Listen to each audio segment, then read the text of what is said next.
So why do hackers even care about your website? Maybe you've got a small website that you've just started out and already it's being attacked. Why do they care? What do they want from you? What do they want from your site?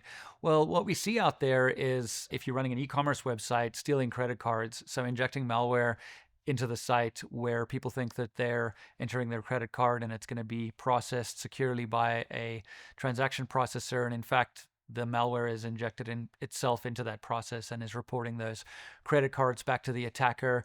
That's one common use for websites. Another is stealing the email addresses from the user accounts database. Those email addresses are potentially valuable. If you compromise enough WordPress sites and you've got hundreds of thousands of them, you can sell them on the black market. Another one we see is running ads. So injecting ads into your content, and they can even do it in a way where if they detect that the site administrator is visiting the site, the ads don't appear. To kind of mask the fact that your site is being compromised from you. That's a way to generate money from your site. Attacking others, using your site as a platform along with, let's say, 100 other sites that they've compromised to target others or target a more valuable target or launch a distributed denial of service attack is something that we see.